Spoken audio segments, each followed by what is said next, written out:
Hello viewers, आज मैं आपको डिस्काउंट चैप्टर का ये प्रश्न सॉल्व कराने वाला हूँ। तो इस प्रश्न में कहा गया है कि एक दुकानदार एक वस्तु का मूल्य 5670 रुपया क्या करता है, मार्कअप करता है। यदि 28% छूट देने के बाद उसे क्रय मूल्य पर 26% का लाभ होता है तो क्रय मूल्य ज्ञात कीजिए। तो इस प्रश्न को बनाने का सिंपल सा तरीका ये है कि वस्तु का क्रय मूल्य कितना हो जाएगा, वो 100% हो जाएगा, यानी ये क्रय मूल्य क्या होगा, फिक्स हो जाएगा। अब चूंकि मार्कअप दिया हुआ है यानी क्रय मूल्य से कुछ अधिक अंकित किया गया होगा और 100% का वैल्यू कितना होता है, वो 1 होता है। आगे सॉल्व करने पर हम लोग देखते हैं कि अंकित मूल्य यानी मार्कअप प्राइस जो होगा, अंकित मूल्य कितना हो जाएगा, वो सीपी यानी क्रय मूल्य जो होता है उससे कुछ अधिक अंकित होगा। प्रश्न में डिस्काउंट परसेंट कितना दिया गया है, वो 28% दिया गया है। तो हम लोग पहले डिस्काउंट के कॉन्सेप्ट को समझ लेंगे। डिस्काउंट यानी कि छूट के कॉन्सेप्ट को समझ लेंगे। यदि दुकानदार द्वारा ग्राहक को कितना परसेंट का छूट दिया जाता है, यदि 28% का छूट दिया जाता है तो कितने परसेंट लिया गया होगा, 100 में 28 को क्या करेंगे, घटा देंगे तो कितना हो जाएगा, 72% लिया गया होगा। यदि छूट 30% का है तो कितना परसेंट लिया गया होगा, यही 100 में से 30 को क्या करेंगे, घटा देंगे, जिससे आएगा 70%। ठीक है।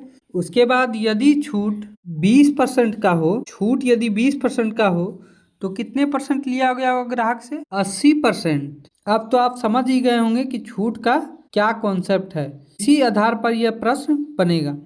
अब डिस्काउंट परसेंट 28% का है तो सीधे डिस्काउंट देने के बाद क्या हो जाएगा, ये डिस्काउंट देने के बाद जो प्राइस होगा वो किसका होगा, सेलिंग प्राइस होगा। तो ऐसे में क्या हो जाएगा, सेलिंग प्राइस कितना हो जाएगा, 126%।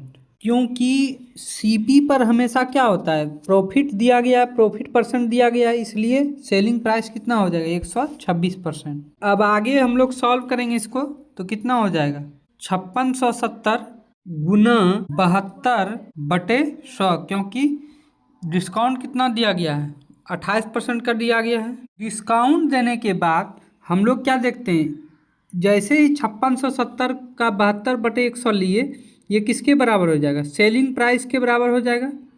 यानी 5670 गुना 72/100 किसके बराबर हो जाएगा, ये सेलिंग प्राइस हो जाएगा। मेरे अनुसार एसपी का वैल्यू कितना दिया गया है, 126 दिया गया है, तो 126 बराबर कितना हो जाएगा, 5670 का 72%। इसलिए सीपी जो कि कितना है, 100% है, तो 100% का वैल्यू कितना हो जाएगा, 5670 का 72/126। अब 18 से हम लोग सॉल्व करेंगे, 18 चौक 72, 18 सत्ते 26 से।